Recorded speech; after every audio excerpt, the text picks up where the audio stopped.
uno necesita que la palabra viva y eficaz hable y penetre, se tome vida por medio de labios muy humanos, por medio de una vasija de barro. Esa palabra tome vida, tome aliento, y a lo largo del tiempo y el espacio penetre en nuestras mentes, penetre en cada corazón.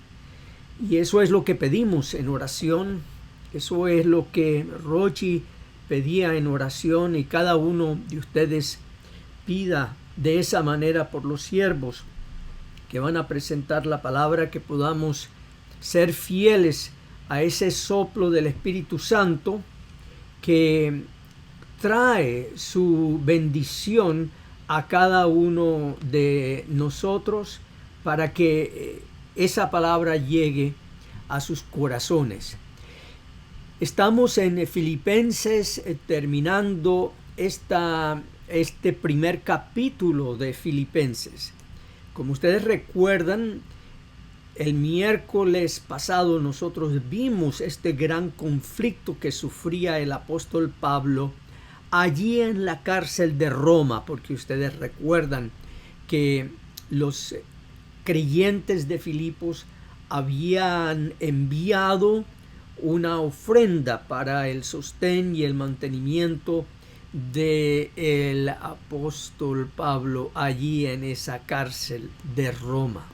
Solamente los que han estado encarcelados o en algún tipo de prisión saben lo que es que la gente de afuera se acuerde de uno. Porque por lo general una persona presa se le da por culpable, aunque sea totalmente inocente. Si está en la cárcel, pues es culpable, es un malhechor, es un criminal, es un delincuente. Pero el apóstol Pablo recibe esta ofrenda de amor. Es como un mensaje de la iglesia en Filipos que le dice: creemos en ti, Pablo. A pesar de que estés en la prisión, creemos en el mensaje, en la palabra que tú nos predicas. Creemos en tu don profético, creemos en tu don de apóstol, creemos en la palabra que nos has enseñado. Y el apóstol Pablo, lleno de gratitud, lleno de amor al recibir este regalo, esta ofrenda de parte de ellos, les escribe esta carta para que ellos sepan que él ha recibido la ofrenda, y para decirles cuánto esa ofrenda significa para él. Y aquí en el primer capítulo de esta epístola, él les abre su corazón un poco de lo que él está sufriendo en la cárcel.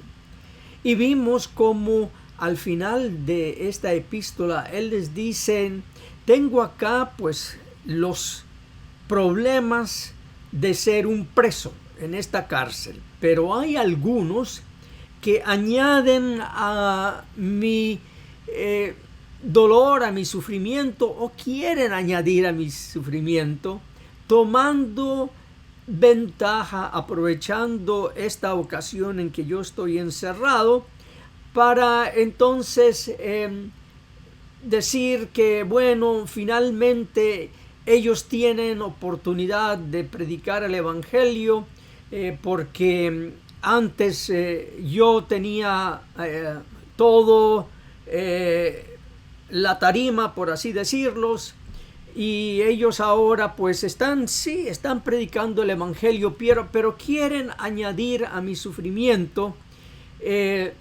tirando así insinuaciones con respecto a mi carácter, con respecto a lo que a la razón por la cual yo estoy aquí, y ellos quieren añadir a mis sufrimientos de esa manera. Pero yo me alegro porque, sea por pretexto o sea por la verdad, Cristo es proclamado, y en esto me gozo, dice, y me gozaré aún.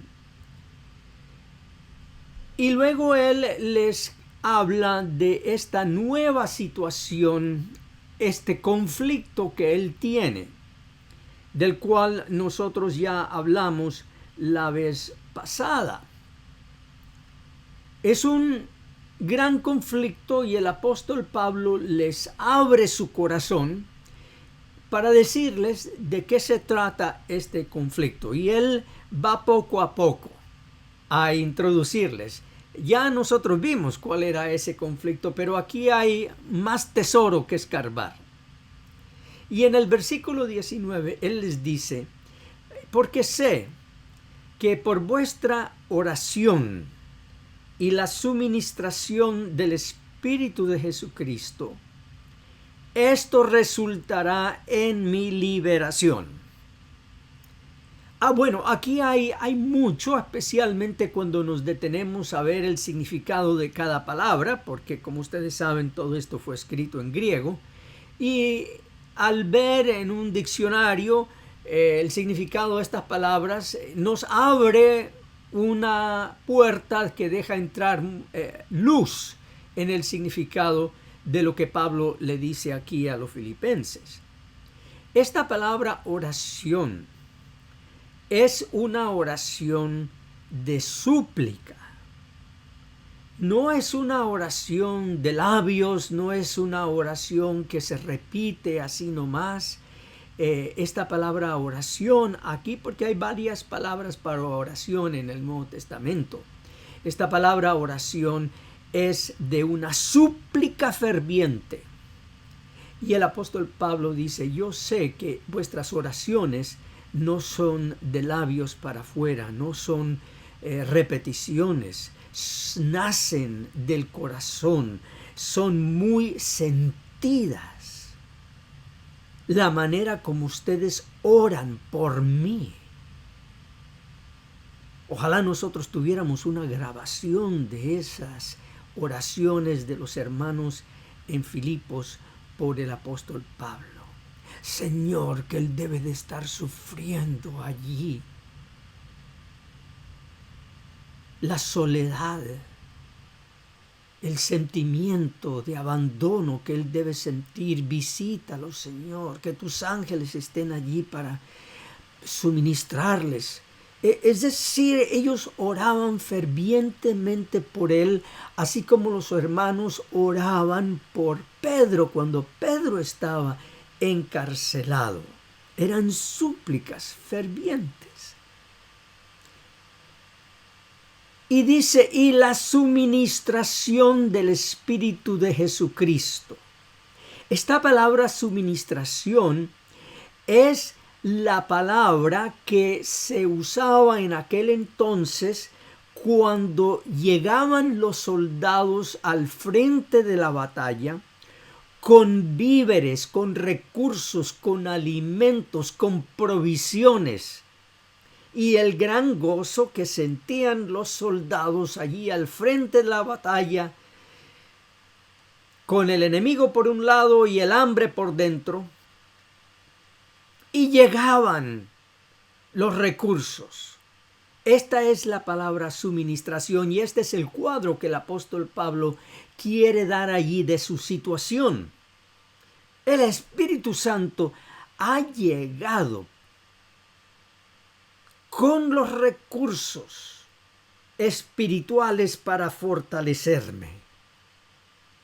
Nosotros podemos estar seguros que cuando nosotros oramos, suplicamos por que seamos fortalecidos y bendecidos, el Espíritu Santo va a llegar con sus recursos y van a ser abundantes, porque el Espíritu Santo con sus dones, con sus recursos, no es mezquino, sino que trae abundancia de provisión. De tal modo que esta es una promesa para nosotros. El apóstol Pablo era bendecido por esas súplicas fervientes de los hermanos, y el Espíritu Santo, a kilómetros y kilómetros de distancia, cruzando las barreras, se presentaba el apóstol Pablo con los víveres espirituales de consuelo, de ánimo, quitando dudas, despejando cualquier mal pensamiento. Llegaba el Espíritu Santo. Y dice el apóstol Pablo, esto resultará en mi liberación. Esa pequeña frase, esto resultará en mi liberación, también tiene un gran sentido, porque esta palabra resultar realmente es que hay algunas palabras que no se pueden traducir bien de un idioma al otro.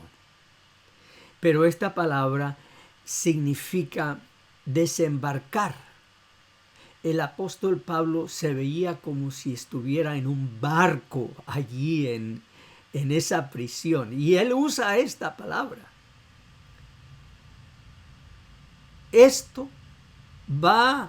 Yo me voy a desembarcar en salvación.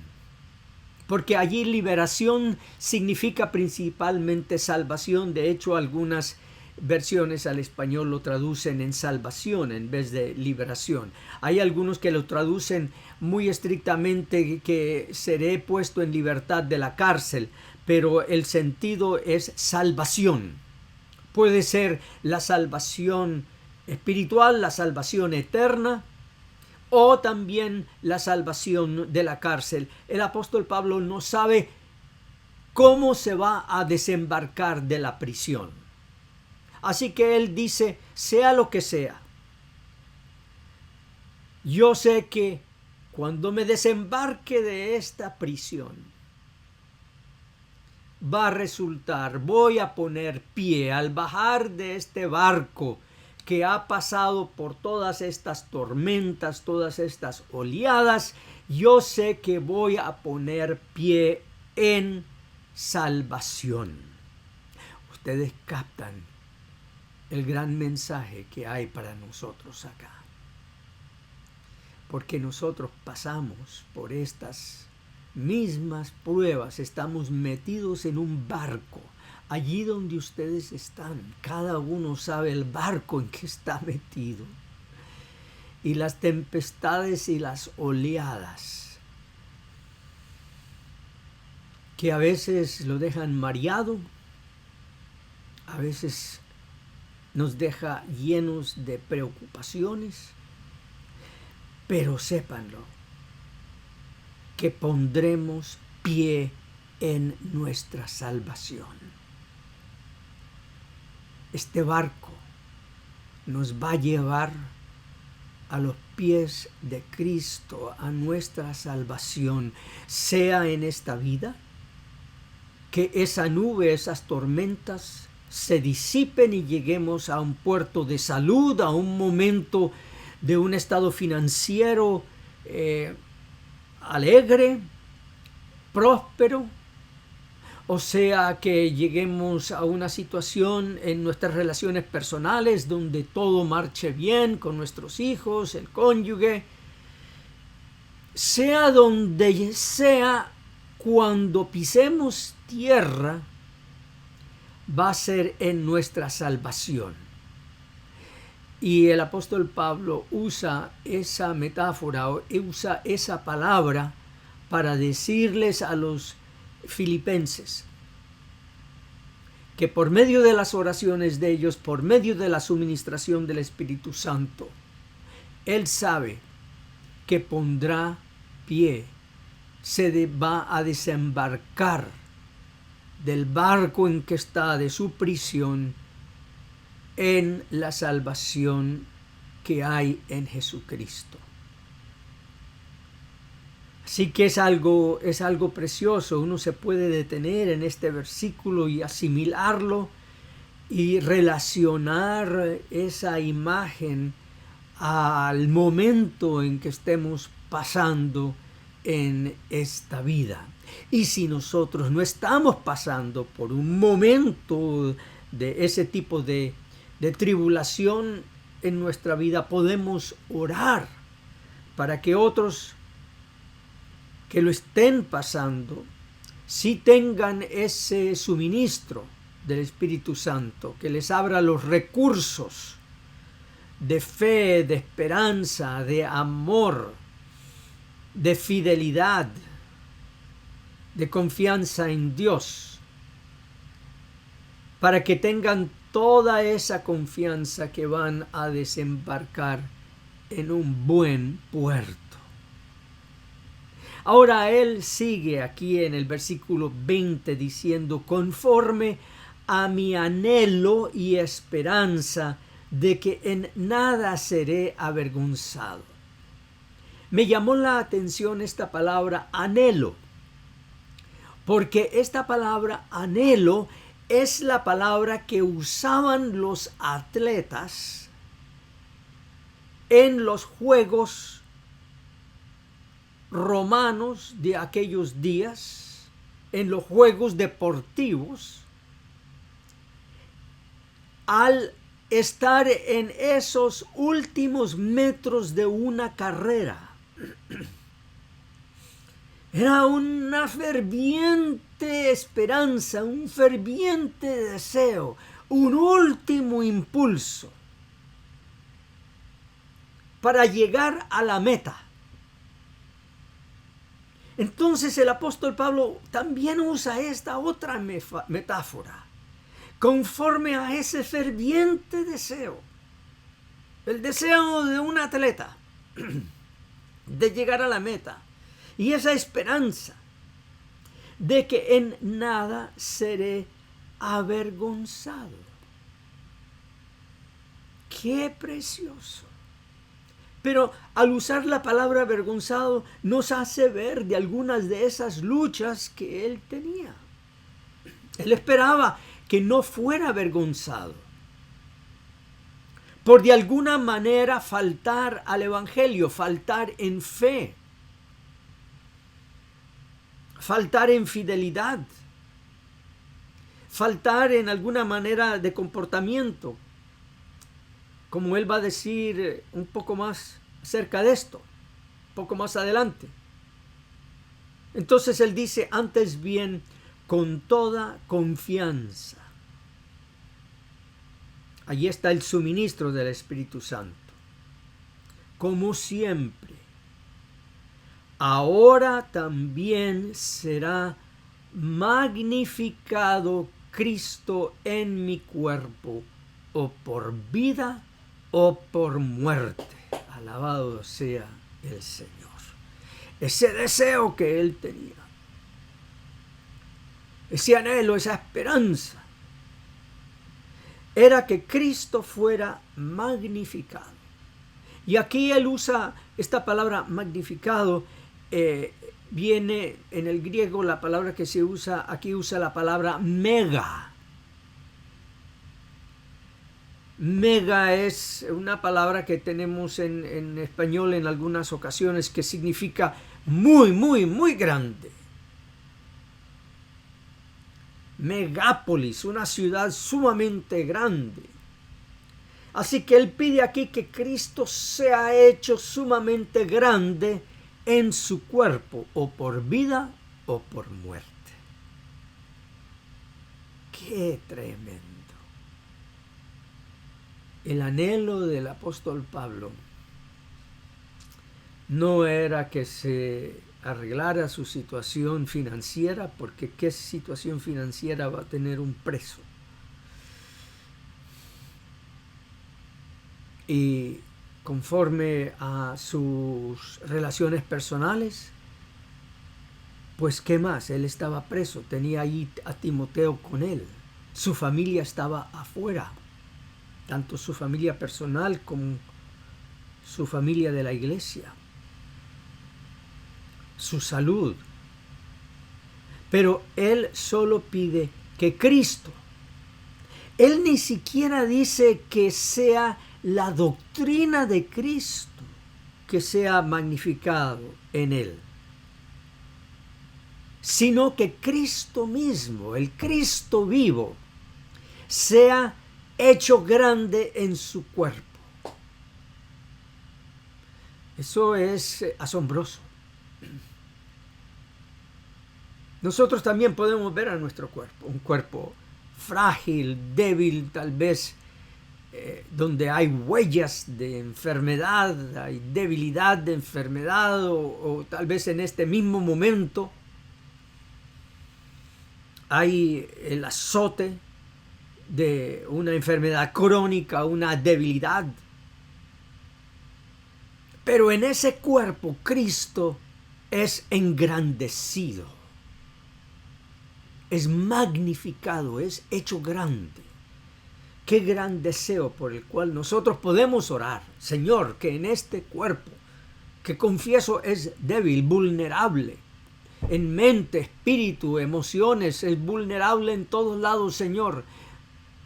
Que no sea la debilidad que sea magnificada, que no sea el defecto que sea magnificado, que no sea la enfermedad que sea magnificada, sino que Cristo sea magnificado aún en este cuerpo débil.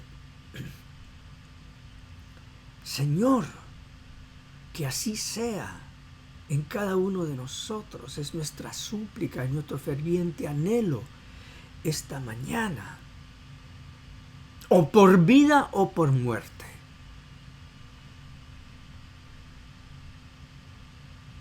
Amén, así sea, Señor.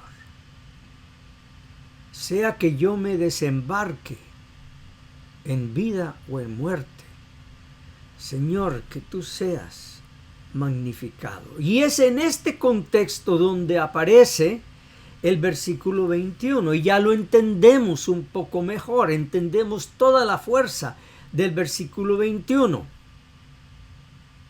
Porque para mí el vivir es Cristo y el morir es ganancia. Me encanta este contraste, esta contraposición de palabras. El morir es ganancia. Porque allí la palabra para ganancia en el idioma griego es la palabra para lucrar, para la ganancia material de un intercambio, una transacción comercial. Entonces, él dice, el morir es ganancia. Si yo muero, va a ser algo muy provechoso para mí. Y el vivir va a ser también igual de provechoso. Porque para mí el vivir es Cristo. Cristo es magnificado en mí. Y yo me alegro de eso. No son mis debilidades que son magnificadas. No son mis pecados por lo cual yo vivo, sino que es Cristo lo que le da el móvil, le da el combustible a mi vida. Cristo es el combustible de mi vida. Ni siquiera es mi lucha contra la enfermedad, contra la debilidad, contra el defecto. El motor es Cristo. Muchas veces nosotros equivocadamente nos identificamos con nuestra enfermedad, nuestra dolencia, nuestro malestar, nuestra necesidad. Y decimos, para mí el vivir es que sufro de esto, para mí el vivir es que tengo aquello, para mí el vivir es este dolor que tengo por acá.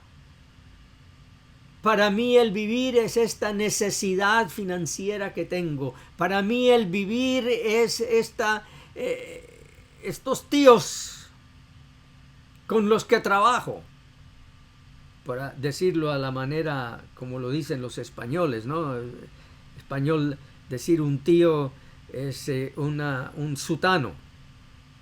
O algunos pueden decir, para mí el vivir es esta familia con que tengo que vivir. Ay, Señor, Dios mío, ¿quién se los aguanta?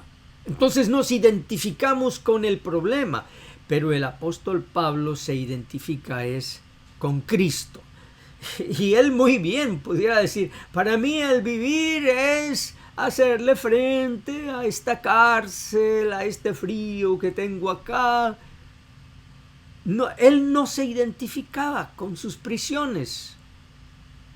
Para mí el vivir es Cristo. Eso es lo que le da identidad a mi vida. Ay, ojalá fuera así para cada uno de nosotros. Señor, danos ese suministro del Espíritu Santo,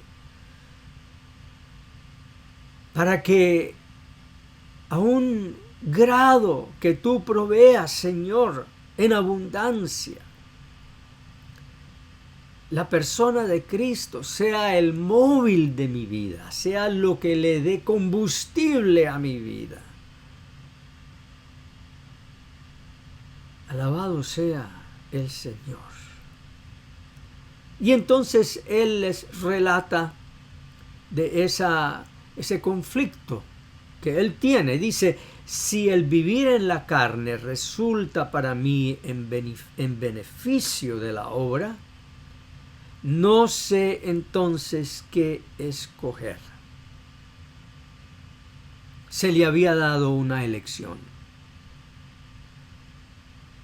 El Señor le había dicho, si vives en la carne, va a resultar para el beneficio de la obra del Evangelio. Pero si deseas desembarcarte en la muerte,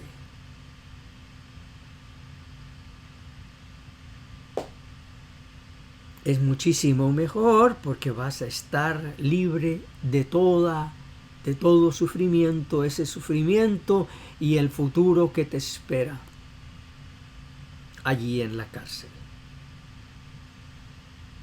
Y el futuro que le esperaba al apóstol Pablo era la ejecución, la muerte. Así que el apóstol Pablo dice, de ambas cosas estoy puesto en estrecho, teniendo deseo de partir y estar con Cristo, lo cual es muchísimo mejor. Pero quedar en la carne es más necesario por causa de vosotros. Y confiado en esto, sé que quedaré, que aún permaneceré con todos vosotros para vuestro provecho y gozo de la fe, para que abunde vuestra gloria de mí en Cristo Jesús, por mi presencia otra vez entre vosotros. Un deseo que no se cumplió. El apóstol Pablo nunca más volvió a ver a sus hermanos en Filipos. Pero abundó la gloria de Cristo en él. Y nosotros hasta el día de hoy somos recipientes de esta decisión de Pablo, porque al leer esta epístola y leer otras epístolas, nos alimentamos del evangelio que él predicaba, el evangelio que por medio del sacrificio de Jesús en la cruz, nosotros hemos sido perdonados. Tenemos esa confianza que vamos a desembarcar en el puerto de nuestra salvación. Así que esa súplica del apóstol Pablo de que Cristo fuera magnificado, mega magnificado, se hace realidad hasta el día de hoy. Y el apóstol Pablo no pudo ver a lo largo del espacio y a lo largo del tiempo no pudo ver que nosotros estaríamos recibiendo beneficio de su vida, de su mensaje, de su evangelio en este momento, siglos después. Pero así es.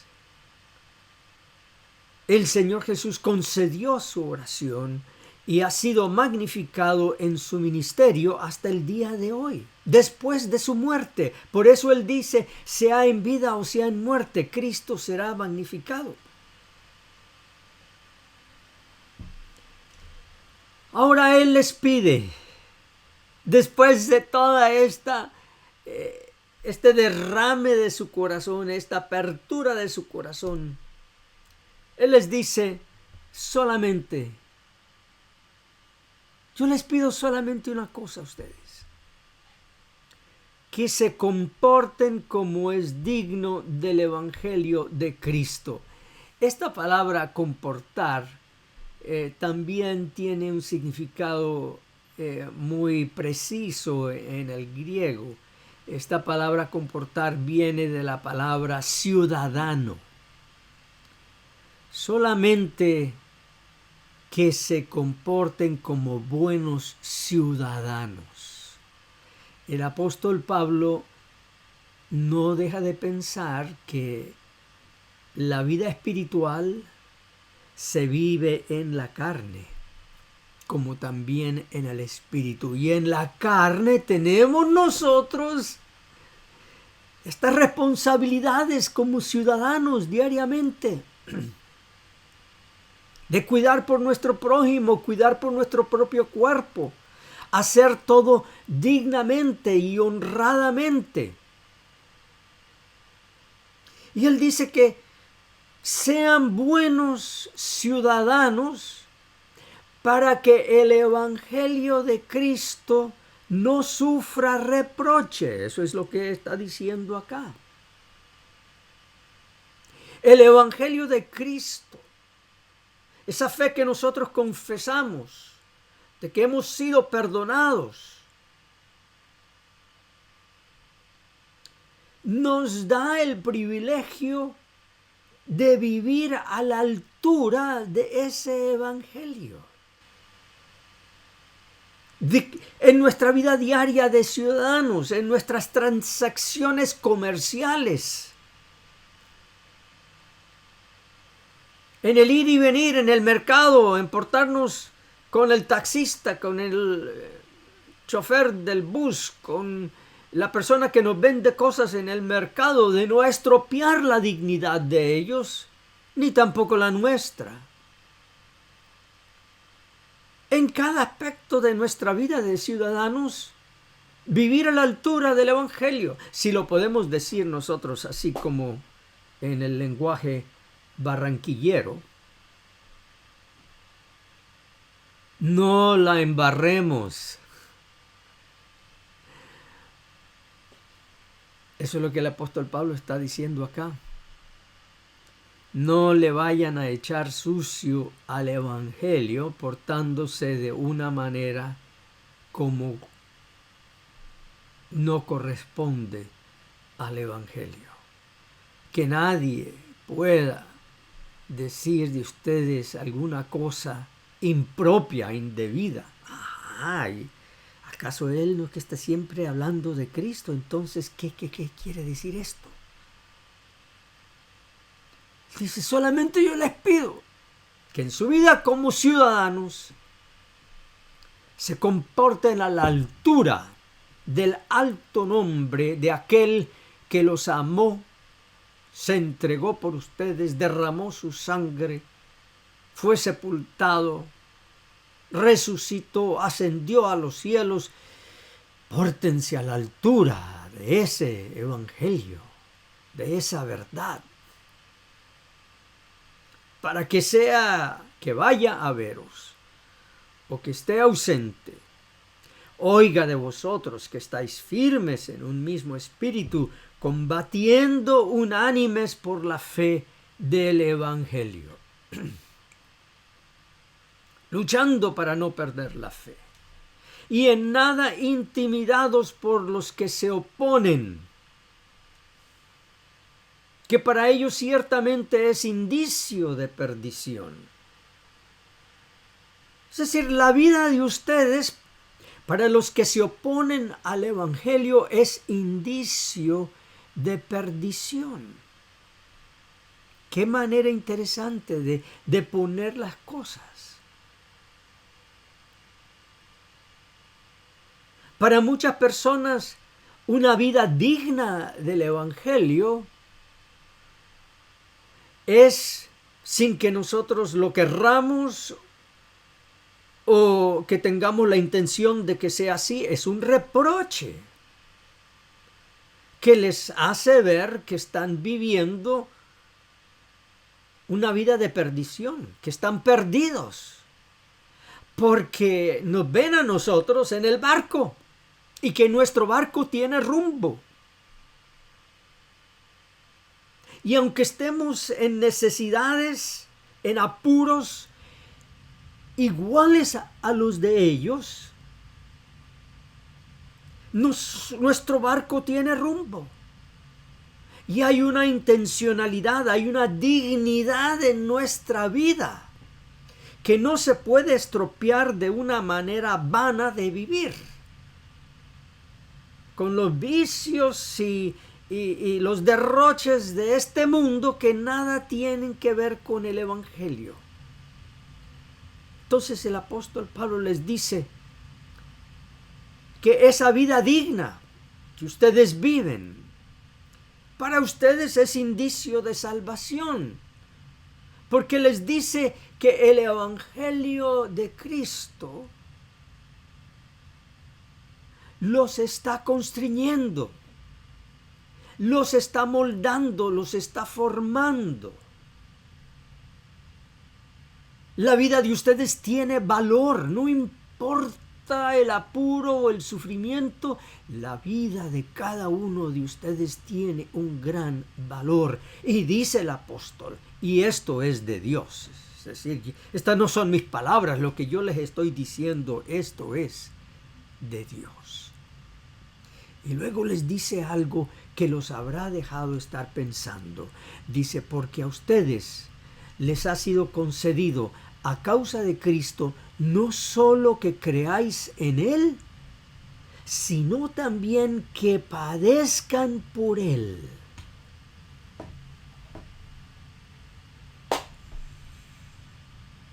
Teniendo el mismo conflicto que habéis visto en mí y ahora oís que hay en mí. ¿Cuál era ese conflicto? Bueno, que los que hemos creído en Él, bien podemos pedirle al Señor que nos lleve a su lado o que sigamos en vida siendo suministrados en el Espíritu Santo para ser de bendición a otros. Porque el que cree en Él va a sufrir por Él. Estas son palabras fuertes, tremendas, que comparte el Espíritu de Dios con nosotros esta mañana. Pero para nosotros, el vivir es Cristo y el morir es ganancia. Y aunque tengamos que vivir en esta vida los sufrimientos, los apuros, los achaques, las necesidades que tenemos a diestra y siniestra, el legado de nuestra vida será para bendición de otros, así como el legado de la vida del apóstol Pablo lo es para nosotros hoy. En el nombre del Padre, del Hijo y del Espíritu Santo. Amén. El Señor sea magnificado en cada uno de ustedes. Amén. Amén.